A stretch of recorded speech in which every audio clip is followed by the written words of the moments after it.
And I think it's very wonderful to have Professor Richard Pipes here, who, as I was telling him earlier, fought 2 battles. He fought for a couple years when he served on the National Security Council, probably fought a battle with the foreign policy establishment and bureaucracy in Washington. But for many, many, many more years, he has fought a battle in the American Academy, which has questioned his analysis of the true nature of the Russian state from the Tsars through the Soviet Union.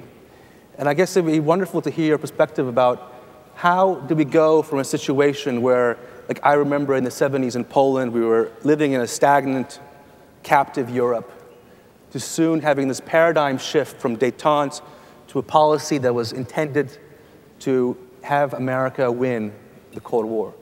Thank you.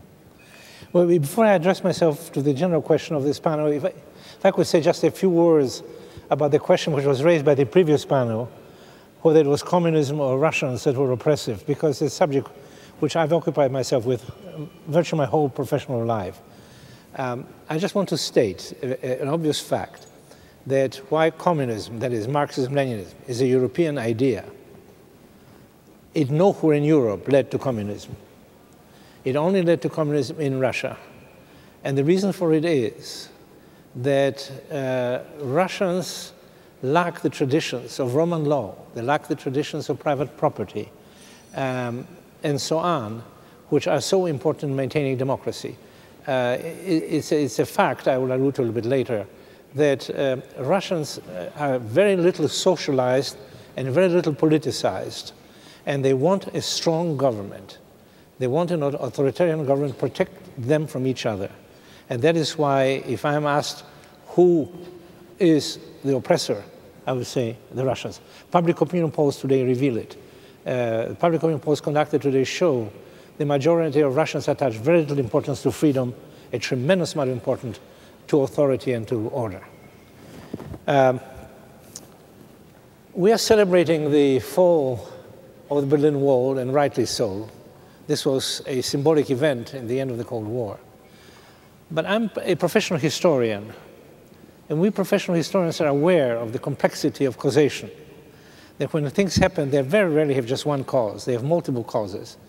And it's very difficult to decide which cause is decisive. Dick Allen this morning said that if Ronald Reagan were alive and among us today, he would deny that he brought down the Soviet Union and ended the Cold War, and I agree with that. The fall of the Berlin Wall is a very symbolic event. You could photograph it, you could film it. These joyous crowds coming to the wall, young people hacking at the wall, destroying it. But the events happened a year or so earlier in the rest of Eastern Europe, which are not so dramatic. Let me just remind you that Hungary, at the end of '88, abolished the prohibition and movement abroad, which led to a lot of East Germans going through Hungary into the West. Poland, in June 1989, had elections. I was in Poland a few months ago where they celebrated this. Now, you can't quite film elections quite the way you film the breakdown of the wall, but these were very important events. Very important events, critical events, was a change in Russia in the mind of Gorbachev. Gorbachev came to power in March '85, with the idea of preserving the system, but accelerating it, putting some life into it. And I heard from his closest advisor, Alexander Yakovlev, that by '88, he and Gorbachev decided that the system was not reformable. And then they began to open glasnost, that is, bring in public opinion, have elections for a Chamber of Deputies and so on, and the whole thing fell apart.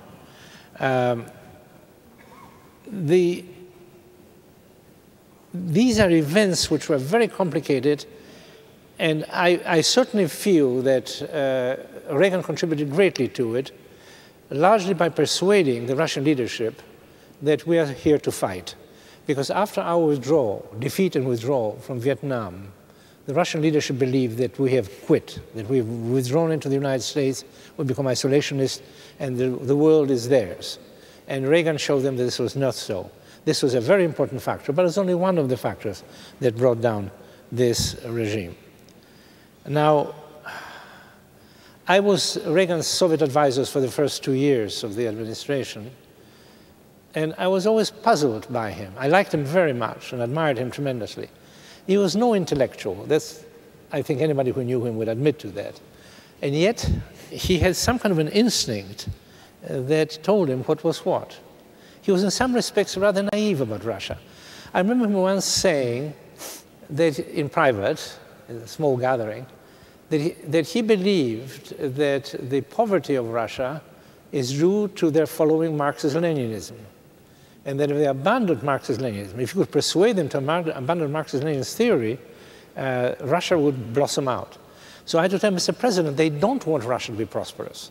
The only reason the Soviet leadership can maintain unconditional control over that country is by making the whole population dependent on them, and that means poverty. And that just, eventually he got it, but it took time. He was right, and the Sovietological community was wrong. And that is, again, puzzling. We had hundreds and more of people specializing in the Soviet Union, getting enormous grants, traveling to the Soviet Union, and they were all wrong.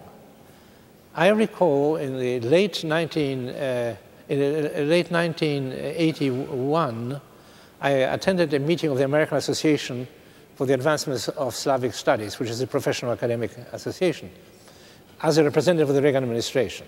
And they jeered me. They thought that I was a crackpot to tell them that the Soviet Union is a weak country. They were all persuaded that the Soviet Union is here to stay and we would adapt themselves to it. And they could not understand how a Harvard professor could hold such wrong ideas. It turned out we had right ideas, they were wrong. I have not seen them apologize for being wrong. One professor wrote about me many years later after the Soviet Union collapsed, yes, Pipes was right for the wrong reasons. I said, well, better to be wrong for the right reasons, I suppose. If I think about Reagan, for one thing, he had an instinct, which is something you're born with, like perfect pitch, which told him what was right and what was wrong, and had a very strong moral sense. And I think that in the end, he outsmarted all the Soviet specialists who knew much more than he did, and yet were all wrong, because he had that strong moral sense and believed in freedom and human dignity. And that is well to remember today when we confront also great dangers of a different sort, but also very great. And I'm afraid I'm missing this in the White House today, that moral sense. Thank you.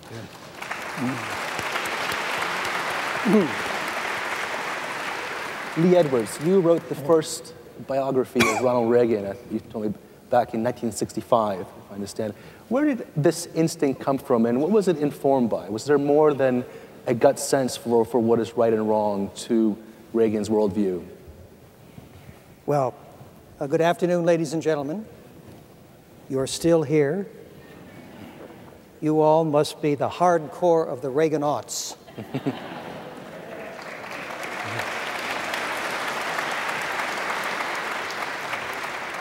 And we're certainly most grateful to the Presidential Library here for hosting this magnificent, along with the Heritage Foundation, this wonderful, wonderful conference.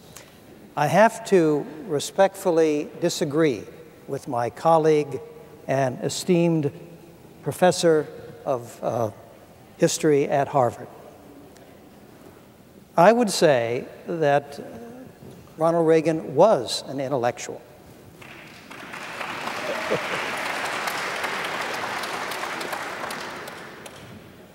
That is someone who loves ideas, is comfortable with them, and who respects their power. Well, where came this philosophy of his? Where came this political thought of Ronald Reagan? Well, they came from a lifetime of reading, reflection, and analysis. They came from applying the lessons of the past to the problems of the present. And they came from a belief in the power of ideas to change the course of a nation and even the world. I can personally attest to his reading habits. In mid-October of 1965, my wife Ann and I spent 2 days with Mr. Reagan, then thinking about running for governor of California. And at the end of that second day, he took us to his home in Pacific Palisades for iced tea and cookies. And while Nancy and he were in the kitchen doing the iced tea and cookies, we were seated in the library den. And opposite me were the bookshelves. Well, if you're like me, you know that's an irresistible opportunity. So I immediately got up, walked over, and began looking at the titles. And there were dozens and dozens and dozens of books. And there were books of politics, history, economics. And I recall 3 titles in particular. One was The Road to Serfdom by Friedrich Hayek. One was The Law by Frederick Bastiat. And one was Witness by Whittaker Chambers. And I was stunned because I had never read The Law by Frederick Bastiat. And yet here was this alleged Hollywood actor who had advanced his own thinking. So here was the personal library of a thinking, reasoning conservative who had arrived at his political philosophy the old-fashioned way, one book at a time. Go a little farther about the political thought. In remarks at the 1981 Conservative Political Action Conference, the president listed the intellectual leaders who, quote, shape so much of our thinking.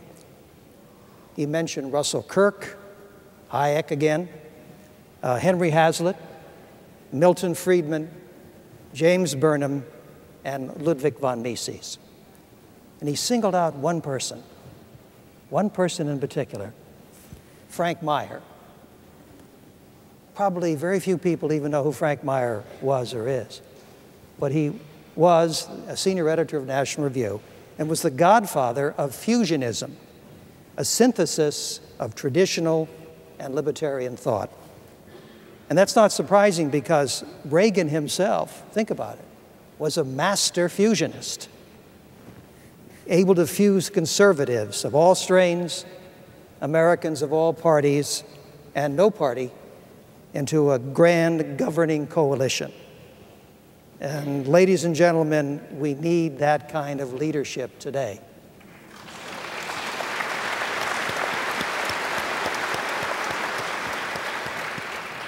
And let me just go to some wonderful archival work that Marty and Annalise Anderson, it's too bad they're not here today, because what they did by digging into this library and coming up with things like the radio manuscripts is absolutely wonderful.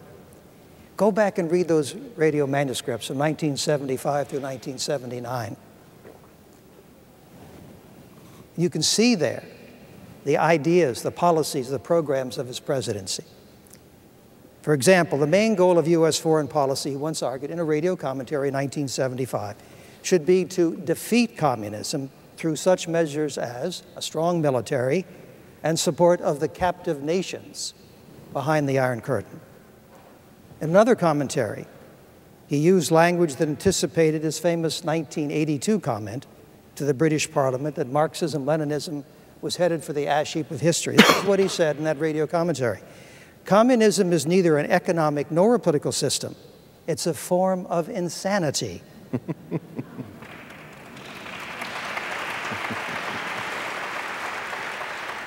And then went on to say, a temporary aberration which will one day disappear from the earth because it is contrary to human nature. That is a profound statement, ladies and gentlemen. A statement made, written, vetted, researched by Ronald Reagan. Another example. Another broadcast, Reagan said that nothing proves the failure of Marxism more than the Soviet Union's inability to produce weapons for its military ambitions and at the same time provide for their peoples every day. His conclusion, maybe there is an answer. We simply do what's morally right Stop doing business with them. Let their system collapse.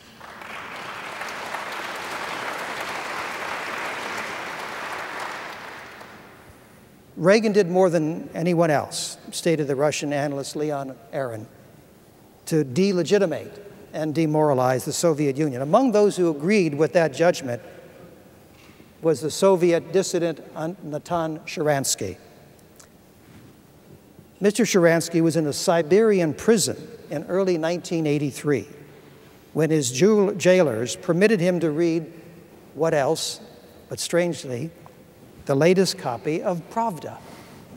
And splashed across the front page, Sharansky recalled, was an angry condemnation of Ronald Reagan for calling the Soviet Union, an evil empire. Tapping on walls, talking through toilets, the political prisoners spread the word of Reagan's so-called provocation. The dissidents were ecstatic.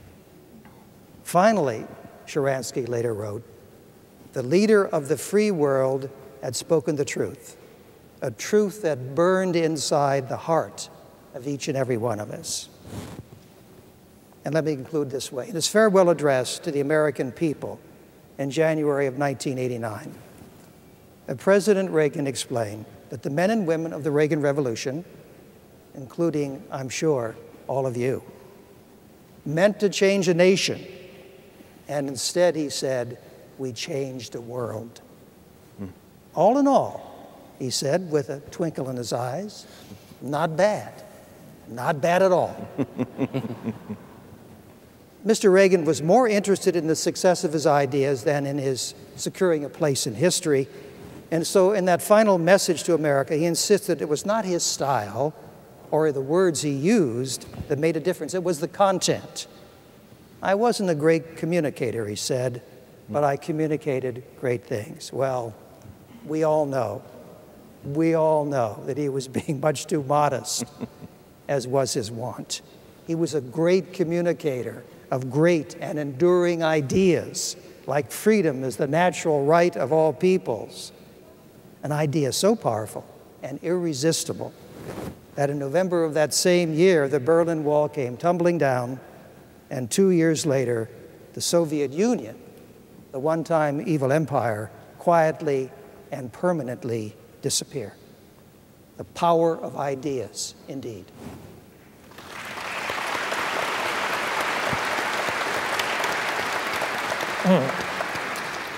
Thank you, Lee. Well, the 1970s were not a very happy time on this side of the Iron Curtain, or the other side of the Iron Curtain. And I guess we may be going back to those times soon, but hopefully not. But the remarkable thing about the 1970s, and perhaps the star line, they created, or they produced not one remarkable leader, but two. We heard a little bit in the previous panel from Lord Powell about the role of Lady Thatcher. But Robin Harris worked in her governments throughout the 80s. And it'd be great to hear more about, she was also like Ronald Reagan, an unusual person who was not someone who would expect to rise up to that position. How did that happen, and what sort of, why did they form this incredible partnership? Well, of course, they were quite similar people, and that helped, and I think that was divine providence as well as just circumstance.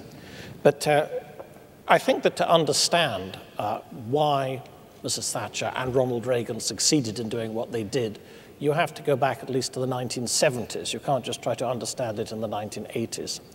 And the first meeting, as far as I'm aware, of Governor Reagan with Mrs. Thatcher was in April 1975. And after that meeting, he sent her a note.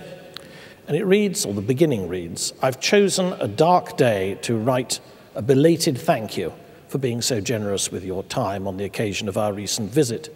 The news has just arrived of Saigon's surrender. And somehow the shadows seem to have lengthened. And it's a reminder just of how bad things looked for America, how bad things looked for the West. And I want also to dwell on how bad things looked for Britain. Because in 1975 and 1976, straight after becoming leader of the party against great opposition, and still facing great opposition from within it, from the old guard, Mrs. Thatcher delivered two remarkable speeches.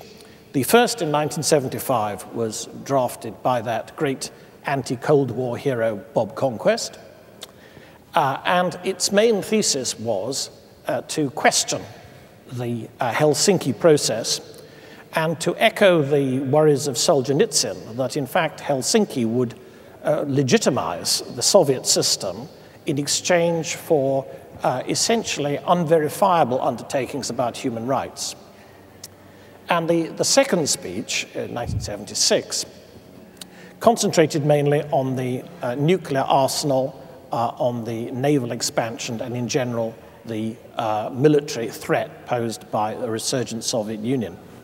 Now, the first of these speeches annoyed profoundly her shadow cabinet colleagues and the British press. The second speech annoyed profoundly the apparatchiks of the Soviet Union. And some comic figure within the higher reaches of the Red Army, of the Soviet Army, decided that they would describe her in the Soviet magazine called Red Star. They would describe her as the Iron Lady. And this was then reported on the Press Association ticker tapes and seen by Gordon Rees, her media advisor. He immediately told her, and that evening in her constituency, that was the days when prime ministers did still bother about their constituencies, she made a speech, a broadcast speech, in which she repeated that they said that she was the Iron Lady. And as she reveals in her memoirs, she said, "They never did me a greater favor," and nor did they. Now, the Soviets, in their tactics, were often thankfully stupid. But the Soviets, in their perceptions, were often remarkably shrewd. And they had, in fact, understood that they were dealing with a quite different sort of conservative and a quite different member of the British political class. Now, Mrs. Thatcher was unusual because, like Ronald Reagan, she was an outsider. She was a woman, which emphasized, particularly in those days, just how much of an outsider she was. And she didn't have any of the social guilt which many of the well-heeled Tories of the day did have, and she felt no inhibition about attacking socialism, both at home and abroad. And indeed, her analysis of what was wrong with the Soviet Union was completely organically connected with what she saw as being wrong with British society and the economy in the 1970s. But there was a large difference between Britain and America at that time, despite this great closeness that there was between President Reagan and Mrs. Thatcher. And that was that the British economy was well on the way towards socialism.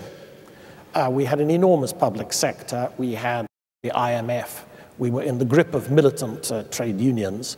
And there was a feeling, even more than the malaise that Jimmy Carter managed to engender in the United States, there was something much worse and much more sinister, that in fact we were en route for some kind of convergence with the socialist system itself, and that this would be the answer to Britain's problems. Indeed, the fashionable way of describing this was that Britain was in relative decline, and the function of a sensible government was simply to manage that decline. Well, Mrs. Thatcher was what you might call an insurgent against that quisling front. And step by step in the 80s, above all economically, but also militarily, she reversed socialism. But her priorities had necessarily to be rather different from America's for one very good reason. And that is that what President Reagan had to do in America was to get America back on track to the American way of free enterprise and individualism. These things had been all but lost from 30 years of a particularly poisonous brand of British socialism in Britain. And this explains many of the differences and disagreements that occurred over the years. Well, we've heard about the achievements, we've heard about the defense build-up, which was mainly an American thing, and we've heard about the diplomacy. And I'd just like to end on 2 points about the diplomacy. Mrs. Thatcher, as Charles Powell rightly said, she discovered Gorbachev because she had been looking for somebody of that sort. She believed that somebody could come out of a totalitarian system who had himself the ability to, not perhaps to overturn that system on his own, but at least to be able to perceive the realities of the system and the alternatives. And having discovered Gorbachev, he was then befriended by President Reagan. This does not, however, in my view, mean that President Gorbachev was a participant in winning the Cold War. President Gorbachev has an extremely good claim to the credit for losing the Cold War peacefully. That is not quite the same thing as winning it. And another aspect, and the final aspect of diplomacy is this, that President Reagan and Mrs. Thatcher too, their idea of diplomacy was not just actually dealing with individuals in politics, but also dealing with nations, appealing across the Great Divide. President Reagan did this, but on one particular occasion, I think Mrs. Thatcher's role was very important, and that was in 1988 in her visit to Poland, where she was mobbed by cheering Solidarity strikers. And here was the arch strike-breaking Thatcher, who was hated by the trade unionists as the enemy of the working men, being actually lauded to the skies by the working men. And of course, it showed, among other things, that the Poles are a great deal more sensible than the British. But it also shows that President Reagan and Mrs. Thatcher got their diplomacy and their judgments of human nature right. Hear, hear. Hear, hear. But that story shows, too, that Poland had a workers' revolution, but it happened to be against the communist state. We hear a lot these days, and this is a reminder that the party that's out of power currently over-relies on hard power. But these stories about Ronald Reagan are a reminder, too, that soft power, it was pretty good at soft power as well.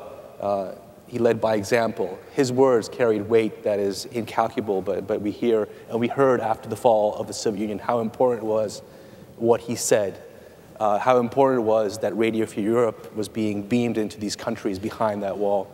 Of course, a year after, I think the end of the Soviet Union, 1993-94, the US Congress decided to slash funding for RFERL.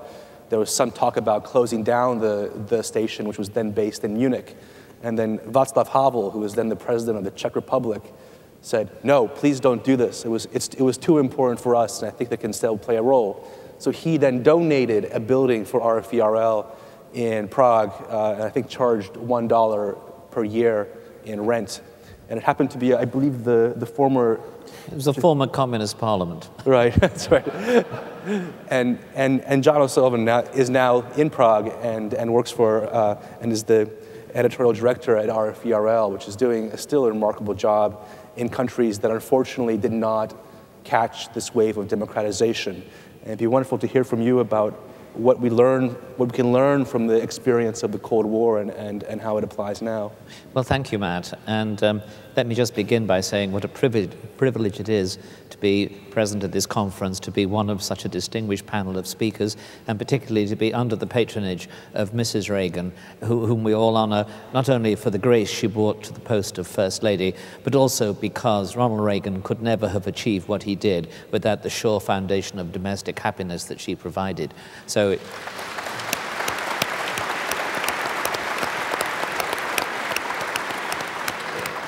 it's also a great pleasure to be back in the library. I came here for the day it opened, and you've done wonderful things here, and I'm astonished and amazed, and I'm coming back tomorrow. And it's great to be back with my old colleagues from the Heritage Foundation.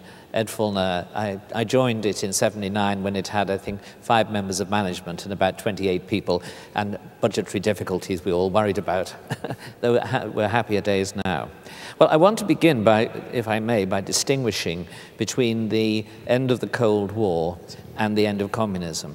Because as George Shultz reminded us, I think the Cold War was actually over when Ronald Reagan left office. The key moment of victory was when the missiles were installed in Europe, as he said. I think the Geneva Conference was an attempt on the part of Mr. Gorbachev to end the Cold War on supposedly an equal compromise of equal terms. That failed when at Reykjavik, Mr. Reagan refused to yield SDI, and the following year at the Washington summit, Mr. Gorbachev effectively offered everything he'd offered at Reykjavik without the quid pro quo and he demanded. And that was the moment when fundamentally the Cold War was not only ended, not only won by the United States, but in a sense the surrender was formal. And I think that when we enter 1989 and 1991, we do so against the background that the Cold War is effectively over and done. The end of communism is something else. Why did it end? I think the answer was really given by Mark Lahr in the previous panel, and the answer is a psychological one. It ended in part because the peoples of the Soviet Union and of Eastern Europe and the Baltic states no longer felt afraid. It was fear that had kept them in place, in subjection. The lack of fear meant that they could move towards freedom and overthrow the tyranny that governed them. But there's another side to that as well. In 1988, 1989, I was the editor of National Review, and I sent the distinguished political theorist from Britain, John Gray, asked him to go to Poland and Central Europe. And he came back and he told me the following story. He said that someone had told him this joke, that there was a competition to recruit members for the Communist Party. If you recruited one, you got a holiday on the Black Sea. If you recruited two, you were allowed to resign from the party. And if you recruited three, you got a certificate saying you'd never been a member. That's not the punchline. The punchline is that it was a member of the Polish Communist Central Committee that told him the joke. So there was a complete lack of morale in the communist countries at this time. And it was that lack of morale which enabled the overthrow to be peaceful. I give exactly the credit to Mr. Gorbachev that was given by Robin Harris, and also to those people in Poland and Hungary who yielded, in a sense, before the complete collapse of their regimes. But having said that, there was a collapse of fear on the one hand and of morale on the other that brought about this change. Now, what brought about that lack of fear, that collapse of morale? Well, I think a number of things. One of them has been mentioned. I will claim that I think Radio Free Europe, Radio Liberty did an enormous amount. You mentioned, Matt, the tribute that was paid to us by Václav Havel. Lech Wałęsa has paid a similar tribute.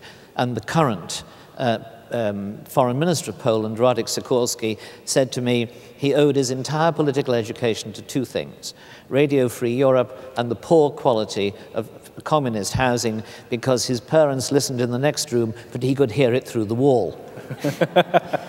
Now, so I'm going to lay claim that we played, or rather my predecessors played, a major role. I think it was very important indeed, and I think the American taxpayer should be very proud of what was accomplished with their money at this time. And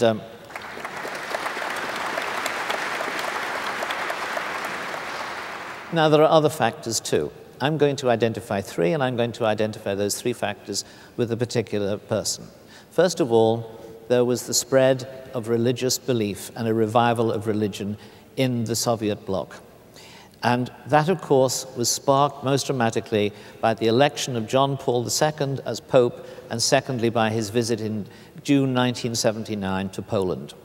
For the 9 days that he was in the country, the Pope spoke, in that period, he spoke to 1/3 of the Polish people in mass outdoor meetings. Of course, 100% listened to him. When it was over, everyone in Poland knew that the communist regime was a facade and that the bulk of the Polish people wanted national independence and religious liberty. And that was not only in Poland, but because RFE/RL broadcast it 24 hours a day, along with the BBC and others, this virus spread to the rest of the Soviet Union. I believe Dick Allen will confirm this. Among the people who saw this on television was Ronald Reagan. And he later told a friend, he watched it avidly, he later told a friend, I think it may well be that religion will turn out to be the Achilles heel of the Soviet Union. So John Paul John Paul II undermined communism spiritually. Mrs. Thatcher, I think, undermined communism's belief in its economic superiority. She took over a country in 1979 that was in the grip of strikes and national decay. Now, I yield to, I will just add to what Robin said here. It is perfectly true that Jimmy Carter did a great deal to destroy the American economy, but he was a mere amateur compared to 30 years of socialist government. The result is that when Mrs. Thatcher came into power, she had an enormous task to revive the animal capitalist spirits of the British people, to get rid of inflation, and to establish a sound basis for expansion and recovery. She managed to transform the British economy in the space of a decade to the 4th largest economy in the world. I think it's now about the 6th, but by the time she left office, it was the 4th. And that told people in the Soviet bloc, including their leaders, that all the sacrifices that they had made for an allegedly superior economic system had just been outdistanced by one capitalist country that seemed in 1979 to be the least effective and most inefficient. And that was something she'd achieved. So she undermined communism economically. And Ronald Reagan, well, I don't need to say a great deal about that. He undermined communism in every sense. He outcompeted it militarily, technologically, economically, and strategically. Several people now say that communism collapsed, and it had these internal contradictions that made that collapse inevitable. But communism had been in trouble since 1917, and it had never collapsed in this period because we had rushed again and again to prop it up. He was the first president who, instead of trying to collaborate with the Soviet regimes, not the first to, they would resist, presidents would resist the Soviets, but they didn't see that it was their job to bring about a massive change there. Ronald Reagan actually saw it was possible for the Soviet Union to be, in a sense, bankrupted into receivership, and that's what he achieved. Now, all of these things had an immense impact on the morale of the Soviets. If you look at the diaries of Cherniev, you will see that he is as early as 1982, he is speculating that the same kind of collapse that was overtaking Polish communism would overtake Soviet communism by, he said, in the next decade. Well, he was 1 year out. It happened in 1991. But the effect of these two things meant that when the end of communism came, it came peaceably. All of these factors enabled, in a sense, a peaceful change. Now, we then, if you cast your mind back to 1989 and 1991, you will discover that the educated classes in the West were fearful of what was going to happen. There were tremendous suggestions from very clever, well-informed people that Eastern Europe was now going to be overtaken by racism, by border disputes, by attacks on minorities, by anti-Semitism. Well, those things just didn't happen in the way that it was predicted. And why didn't they happen? Well, again, I think the answer is in part at least psychological. I'm going to just give a few explanations and then I'll come to an end. First of all, they didn't happen because the United States led the West, and by leading the West, I mean it more or less bullied the West European countries into extending NATO, the opportunity of NATO membership, to Eastern and Central Europe and later to the Baltic countries. That meant that all these countries, given the hope of entering the institutions of Western international cooperation, NATO and later the EU, that meant that all of those countries were prepared to undertake the hard and difficult tasks of reforming themselves economically and democratically. And they did that, and they did it effectively. The second was the reforms themselves. As Leszek Balcerowicz has pointed out today, those reforms in the main worked, and the more thoroughgoing free market they were, the more effectively they worked. Of course, there was pain and trouble along the way, but at the end of it, you had secure economies, you had well-run economies, and you had independent democracies. And then finally, there is a factor which is the problem. And that factor is this. there was a desire to establish new democracies as quickly as possible with as little social upheaval and trouble. There was therefore a willingness not to pursue the communists, not to go after criminals who tortured people, not to go after people in government, and indeed, in some cases, to ensure that they continued, particularly in Hungary, to ensure that the new regimes included a fair number of the old nomenclatura. And one element here, and one difficulty was that some of the privatizations had resulted in the old communist bosses transferring themselves into new capitalist oligarchs in a matter of a few years. The result was that psychologically, there was never a feeling that communism had been completely overcome. Its crimes were never punished. Its former leaders remained in important positions in society. That was bound to produce some ill effects. As I say, I think on the whole, we achieved an enormous amount in the years since 1989, but we left some important problems unsolved.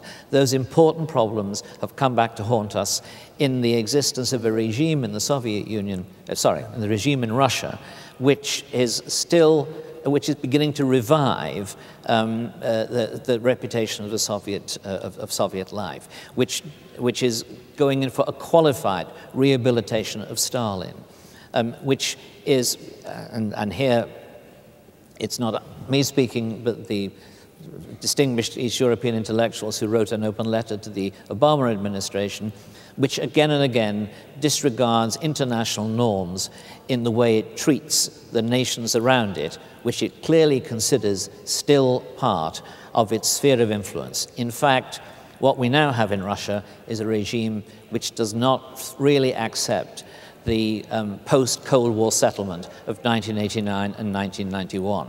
It's not overturning it by force, but it is undermining it in a whole series of ways. And as Charles Powell said, we have to be extremely firm in dealing with this regime. So we won psychologically. Our settlement was psychologically unsound, and we now have a psychological problem. What should we do? Well, Radio Free Europe, Radio Liberty is now broadcasting to these countries, and we are telling the truth about the regimes. We are providing truthful news. We are providing the full range of debate that those societies would have if they were free. But that's not enough, obviously. We're an element in it, but the West has got to rediscover its self-confidence, its courage, and it's now got to ensure that the former policy of this time rolling back authoritarianism is undertaken in a new generation. Thank you.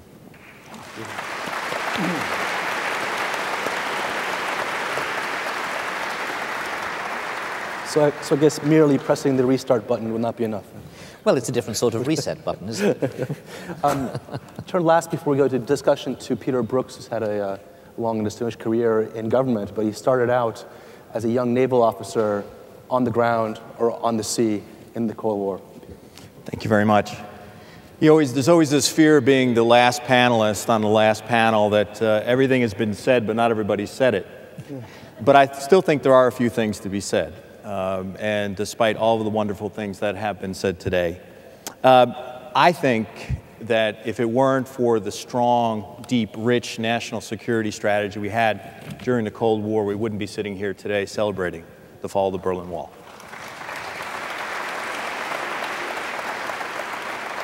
I was a young foot soldier, maybe a foot sailor. I served in Latin America in the mid-1980s after graduating from the Naval Academy.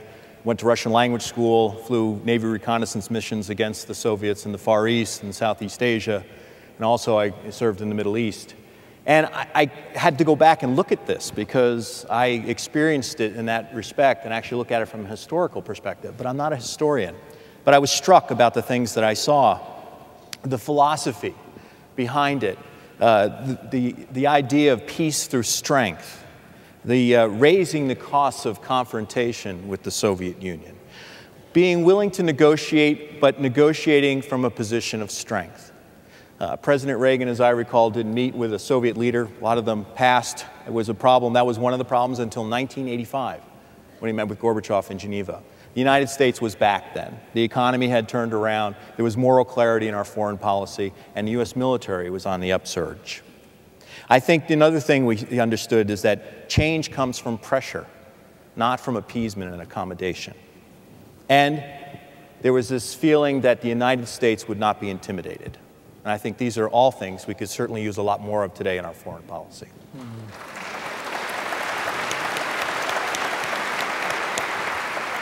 There was another thing that became the so-called Reagan doctrine. Now, I guess Charles Krauthammer came up with that in about 1985, and I call it the so-called Reagan doctrine. But I mean, it was so critically important. Not only was it willing to oppose and roll back Soviet influence and expansionism. It went from the defense to the offense. It refuted détente and where that had left us in a position of inferiority. We saw Grenada in 1983, which I think was the first blow to the strength of the Brezhnev doctrine, which said that the Soviet would use their military to defend socialist states. It was willing to provide support to anti-communist forces around the world. I mean, I didn't even hear Afghanistan, I don't think, mentioned as of yet, but what we did there, in Africa, in Angola, where I served, and I was in Panama, but in Nicaragua and in El Salvador, the support to Solidarność and solidarity in Poland. That the idea, after the horrible years that the CIA suffered in the 1970s from the Church Commission and from Jimmy Carter and Stansfield Turner and their way they went after and cut back on our operations directorate, the restoration of using covert action and the increase of the intelligence budget. In fact, I think the intelligence budget actually went up more than actually the defense budget during the Reagan years. And that was so critically important because intelligence is the first line of defense.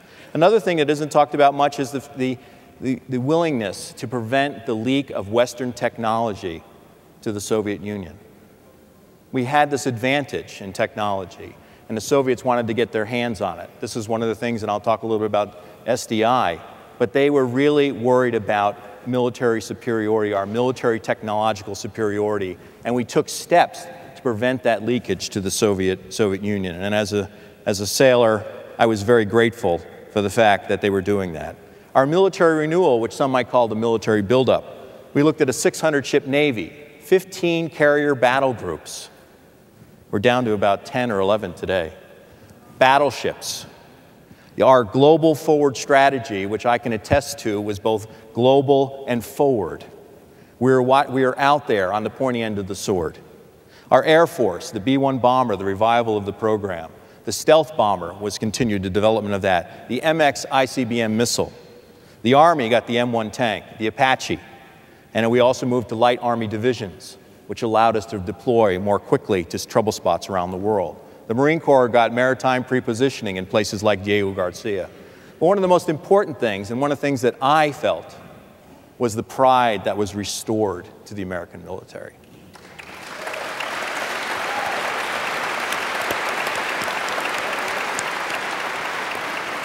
We got over the Vietnam hangover. I entered the Naval Academy in the late 1970s, and I saw it there. I saw it in our services. I graduated in the early 1980s into the Reagan military, and the pride was palpable. The sense that we had a commander-in-chief who believed in us. The fact that he raised our pay and gave us the equipment we needed to fight if we needed to fight.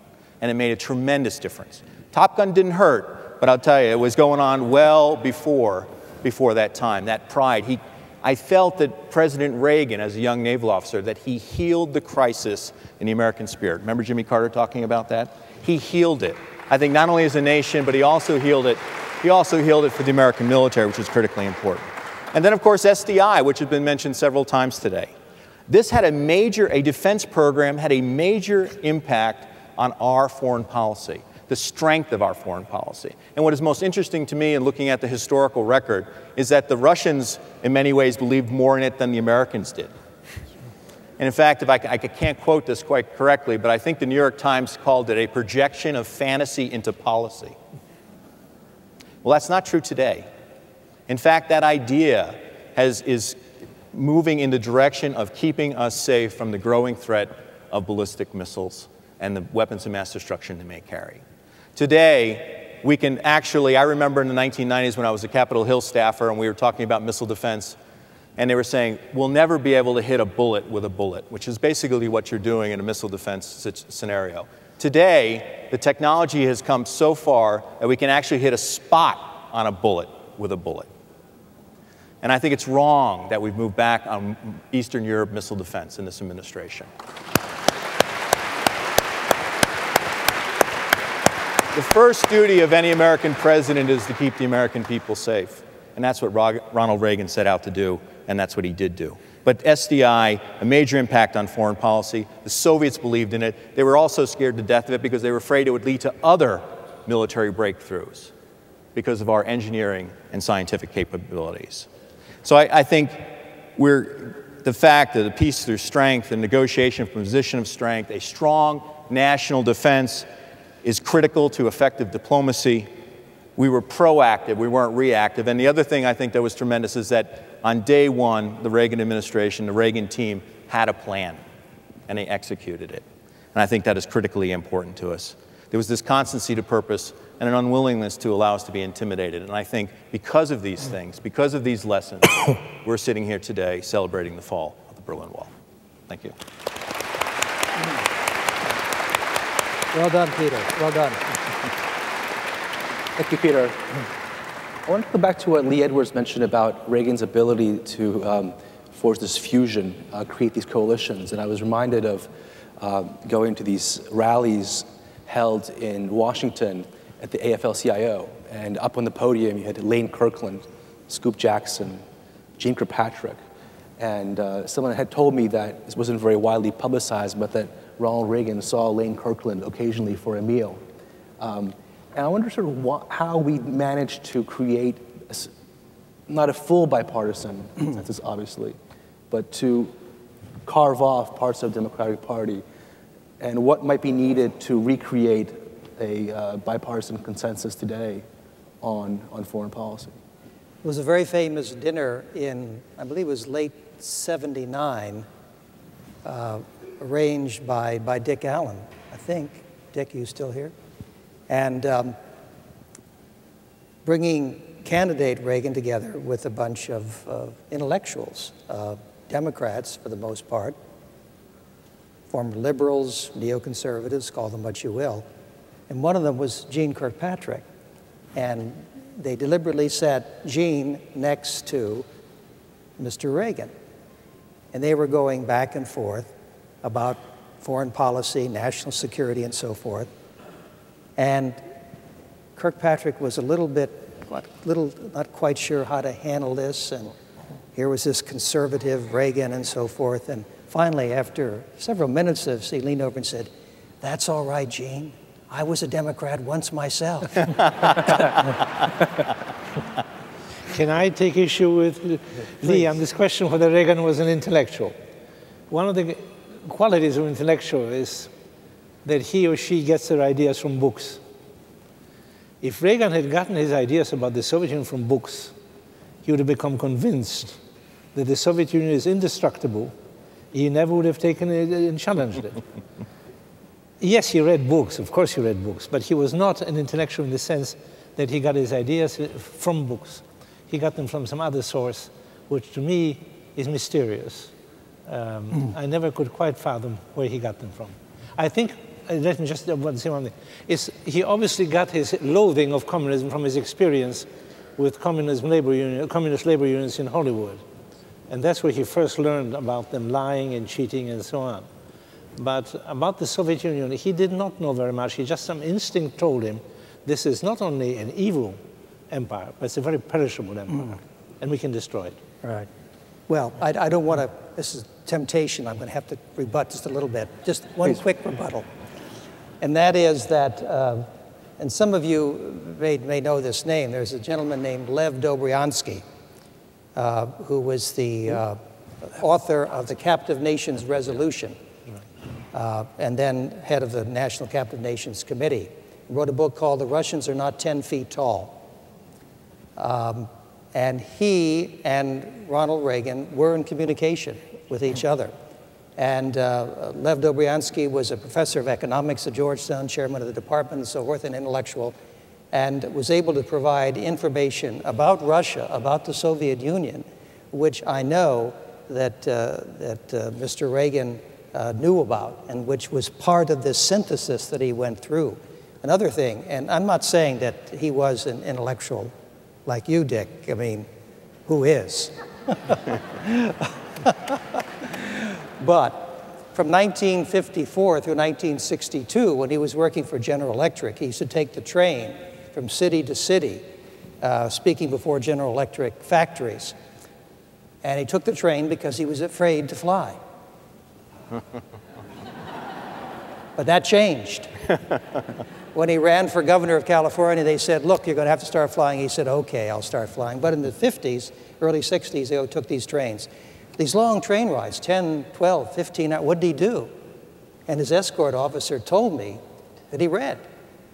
Now, they weren't all books, but they were magazines like Human Events and National Review and Freeman and the Wall Street Journal and Forbes and other magazines. And he was taking notes all the time, so he was synthesizing all of these ideas. That's what I mean. He was a self-made intellectual. He wasn't a trained intellectual who got a graduate degree, but he was, I would argue, respectfully, Professor, a self-made intellectual. Thank you.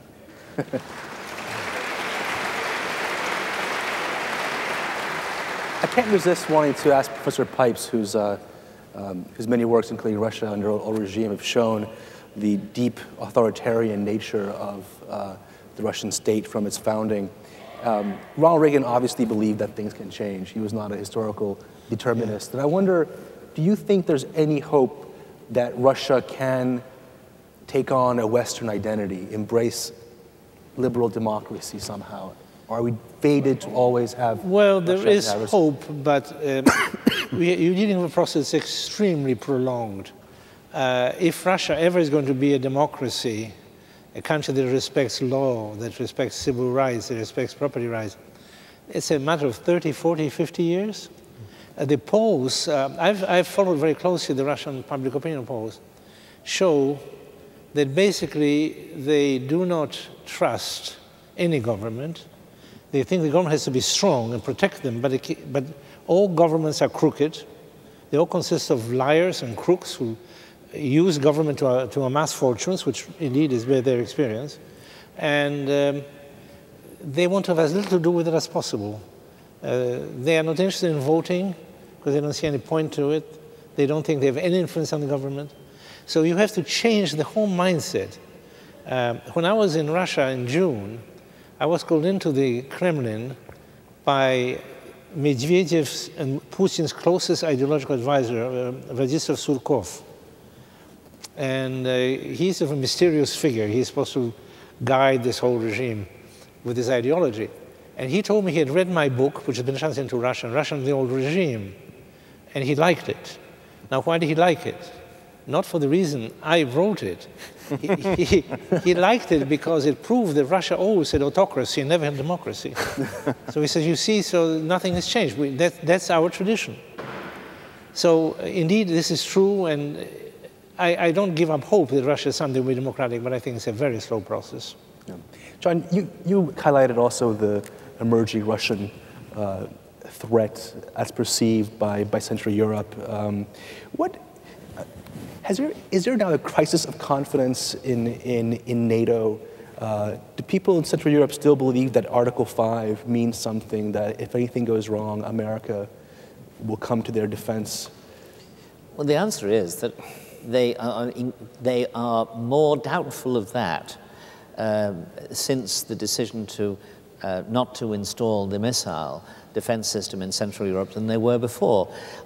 Plainly, the arguments of West Germany, of Germany and others opposing the extension of NATO membership to Ukraine and to Georgia is another factor in that doubt. In other words, NATO is looking more and more tentative in these regards, and consequently, the people who, particularly the Baltic states, who are relying very much on NATO for their defense against a resurgent Russia, are increasingly nervous, and they're made nervous because, additionally, because NATO has not yet drawn up any strategic plans done any planning for the defense of the Baltic states. So if you don't even do the planning, how serious are you about your promise? And this is a very dangerous development, this spread of doubt about NATO, because it's taking place at the same time as the Russian state, and Mr. Putin in particular, and Medvedev in other ways, are making what sound like straightforward threats. We think of Medvedev as the soft cop and compared to Putin's hard cop. But it was Medvedev who gave this address on television, which he sent to the Ukrainian president, which was as near threatening a sovereign state with unspecified actions if they failed to fall into line with Russian policy, as we've seen since the 1930s. So I think there is this anxiety. Now, of course, there is the argument that they used to send in tanks, now they send in the banks, or they send in Gazprom. And the Russians obviously are hoping that they can gain many of their objectives by economic pressure and by the use of energy as a political weapon. Having said that, though, if you're in Central Europe, and particularly if you're in one of the Baltic states, you can't take that kind of assurance, weak though it is, for granted. So the West really does have to make some real effort to persuade Central Europe, the Balts, and the Russians that it is serious about maintaining the post-Cold War settlement. There is no doubt about that, and that means a serious debate within NATO, because we'll have to persuade Germany in particular to take that line. At the moment, it's on the wrong side of the argument. Robin, what do you make of the, how would you describe the state of America's alliance with Europe, and particularly the state of the special relationship? I'm sure that Gordon and Sarah Brown really enjoy the DVDs they got from the Obamas, although apparently they can't play them on the British system, so they may have to import an American DVD player as well. But Absolutely. Well, I think you have to distinguish. Interpret for me. You have to distinguish the properly understood special relationship between the United States and the United Kingdom from the other extremely important relationship between the United States and Europe. So one needs to divide those. On the second, I think that the problem is that American policy, apart from the relatively brief period of the Reagan years, has been constantly to encourage the European Union to become a political and defense entity. And in the mistaken belief that Europe was thus going to relieve America of more of the burdens initially of defending Europe, but then indeed of protecting security globally. Well, the Europeans are not going to spend any more on defense, full stop. And you can persuade them and shout and jump up and down and offer inducements. They're just not going to do it. They're going to spend it on welfare, those that have any more to spend because of their demographic decline. Anyway. But so I think that American policy is really headed full ahead in the wrong direction as regards Europe, and America will learn the consequences. As regards the relationship with the United Kingdom, that's a separate matter. Now, I think that there is and will always be a close relationship between the United Kingdom and the United States for historical, cultural, linguistic, and identity grounds. And this can sound very airy-fairy, and of course it can, under circumstances, be airy-fairy, because in the end, blood and treasure have to be expended if any alliance is worth its name. But still, alliances do actually are based upon these feelings, these deep feelings. And in Britain, it could easily have happened that British public opinion would have shifted, say, towards Europe rather than towards the United States. It could easily have happened, first of all, because of the bad political fallout over Iraq. And it could also have happened over the recent financial crisis, when it would be quite understandable if the Brits said, oh, well, we want to be part of the euro, and we want to be looked after by the European Bank rather than the Bank of England. But in fact, those have not been the responses at all. And I conclude from that that the struggle that Mrs. Thatcher really began, which was actually to convince the British that they should not go further into Europe, indeed they should get further out of Europe, is actually pretty healthy. Now, what is not healthy is the British economy. The British economy is in a terrible state. You may think yours is bad, you come to London. Gordon Brown is a fantasist. He's a fantasist to the extent that he is promising to spend even more public money. And remember, our public sector borrowing requirement is 12.4% of GDP, which is more than when the IMF came in 1975 to 6. He is intent on spending even more public money at the same time as his own treasury public expenditure plans are planning for a halving of the budget deficit. Now, this is lunacy. And so until the next election, I certainly don't think that much sense can be had out of the special relationship, and we'd all better just sort of sit down and wait for what happens in May and June in Britain. I'm not suggesting that things are going to be ideal and better then, but at least we will be on a real basis. At the moment, I'm afraid I wouldn't be too reliant on anything that the British government says.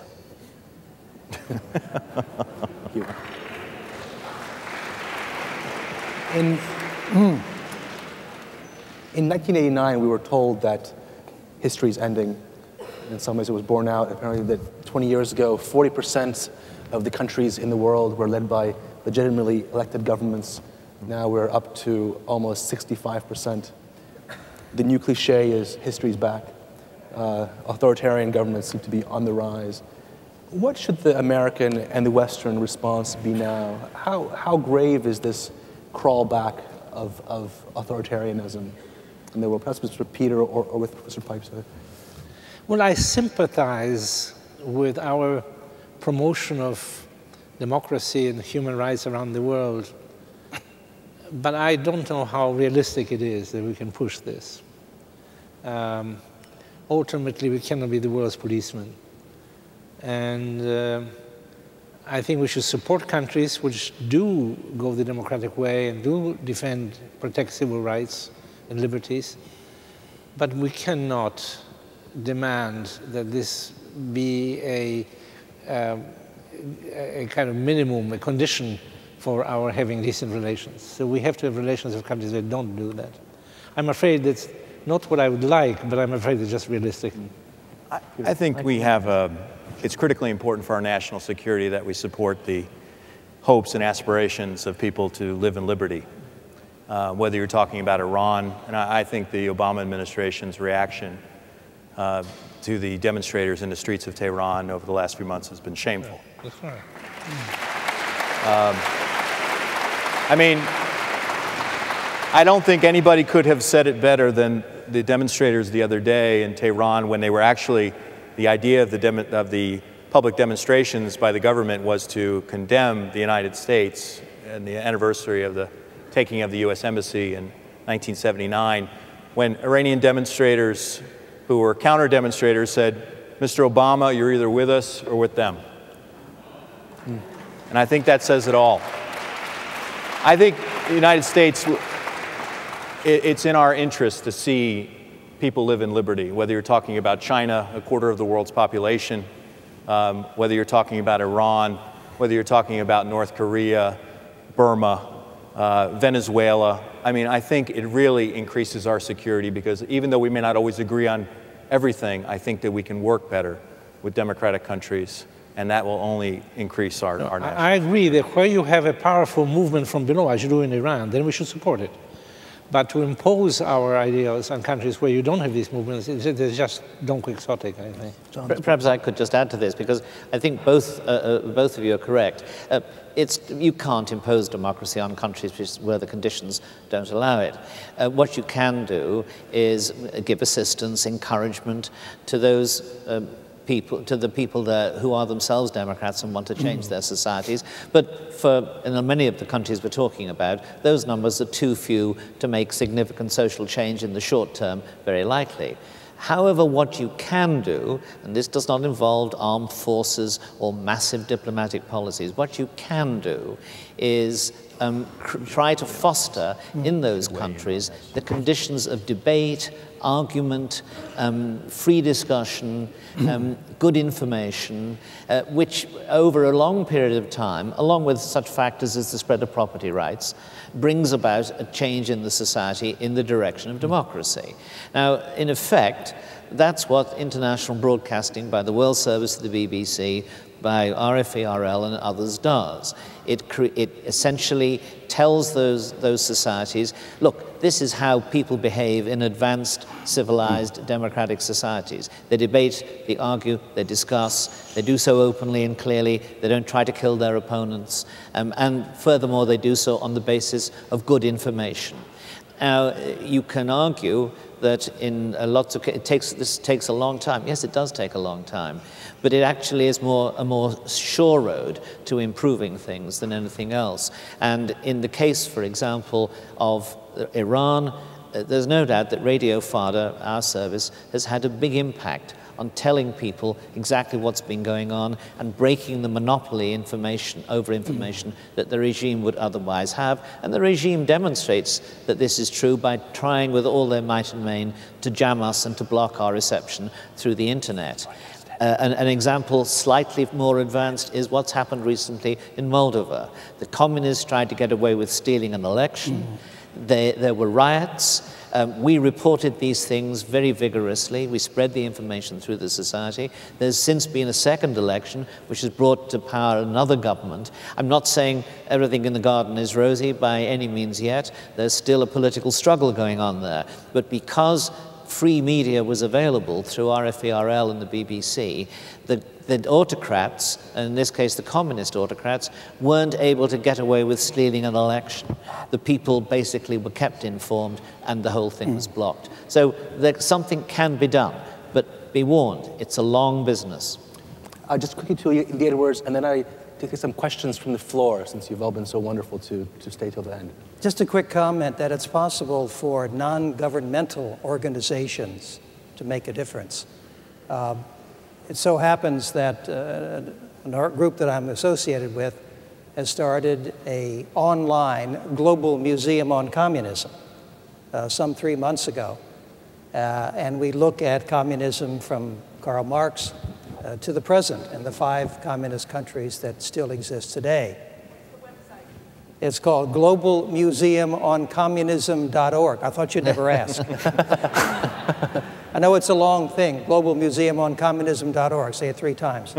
And it must be a good site because the esteemed colleague and scholar who wrote our essay on the Soviet Union under communism was Richard Pipes. It's a terrific essay. He sums up what it was like in just 2,000 words, so please take a look at it. And already we've had 50,000 hits, 50,000 visitors, I should say, who visited our site from all over the world, including from Europe, including from China. So there are things which can be done by non-governmental organizations as well. Thank you. Some questions, please. Good afternoon, ladies and gentlemen, and good afternoon, panelists. Thank you very much for this opportunity being here today. My name is Leo Zhou. I traveled all the way from New York. And what I want to say is, thank you.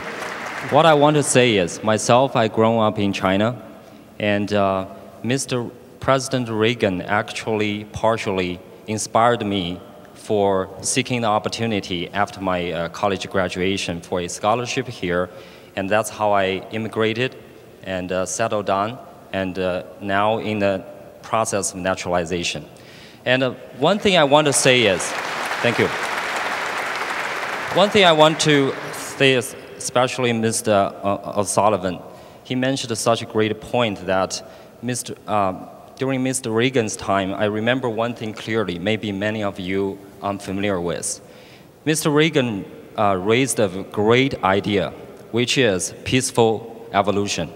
To those people still not enjoying the freedom, like China, like former East European countries, and obviously former Soviet Union. And that was a great impact to us. That was my early teenager years. And many of my college students, schoolmates, and many of them, what we heard about peaceful evolution, we start to think about this world can be different. However, the communist Chinese regime, they labeled Mr. President Reagan as a head of evil capitalism empire, which are eroding our country, eroding our socialism, eroding our communism. Well, history tells the truth. Back 20 years later, we understand what's better for. So to conclude my words is, today, the Cold War has been ended. However, the communism is not. The largest population in the world, in China, underground Christian, Falun Gong practitioners, Tibetan, yeah, many of them are still. I think we have a great cause ahead to work together closely, and thank you very much. John, do you want to tackle how peaceful evolution can be applied to the I think, China? It's not really a question. I think you gave a very strong and interesting account. Let me say that I think that I wouldn't myself today describe the Chinese regime as communist. It's a dictatorship of the party, of the Communist Party, but the Communist Party long ago abandoned any claim to Marxist-Leninism or communist policy. What it is an authoritarian nationalist regime which has not really got an effective doctrine justifying its power. Now, it's providing the people at the moment with considerable economic freedom and some prosperity. And that will go a long way, as it did in Hungary, to keeping them in power.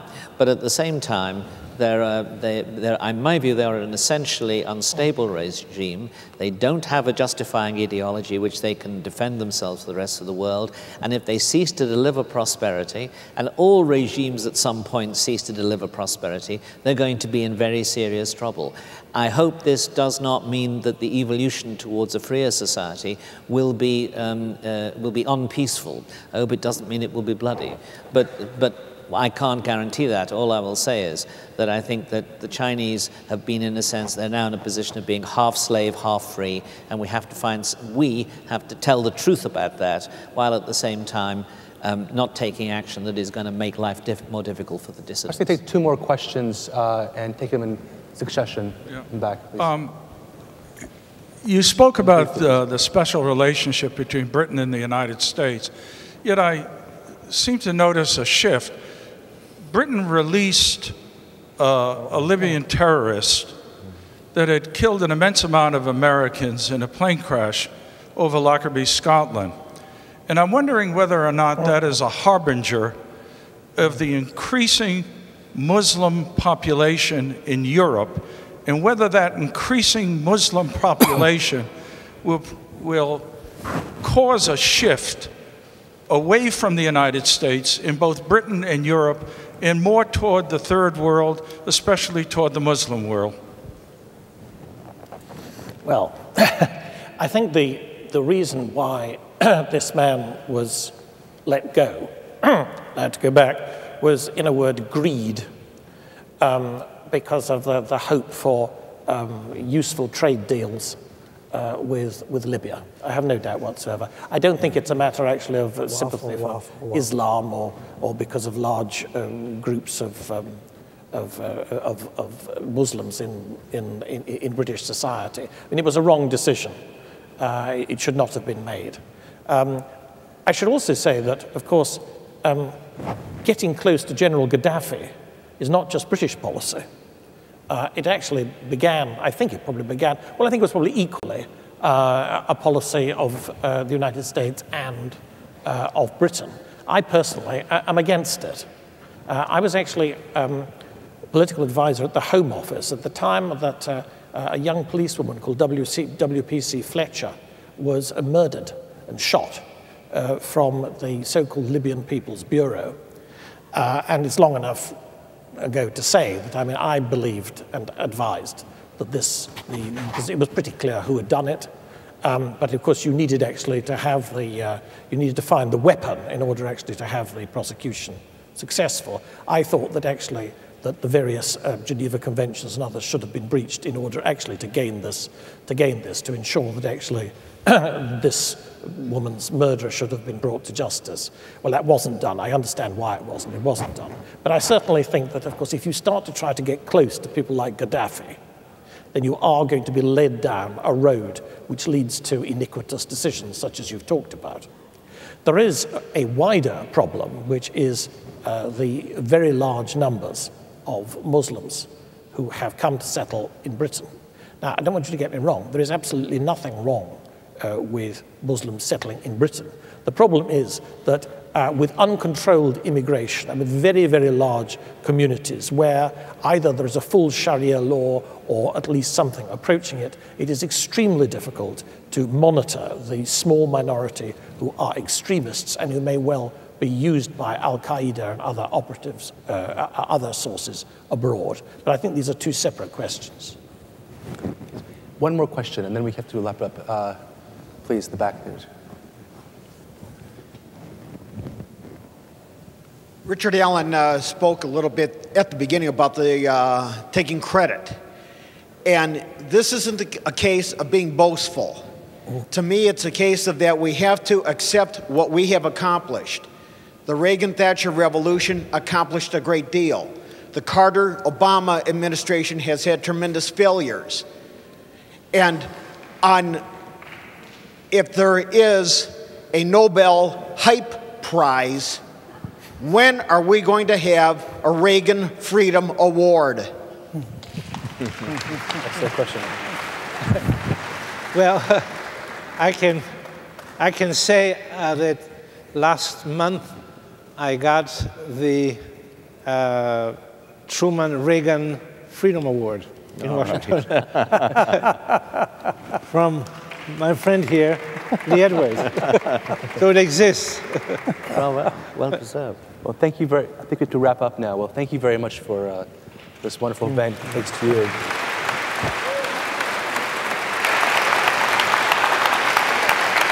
Well, thank you all so much for coming. Thank you to our just absolutely terrific panelists and our moderator.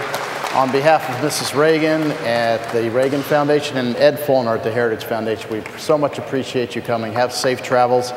The museum is still open until 7 p.m. if you'd like to take a look around.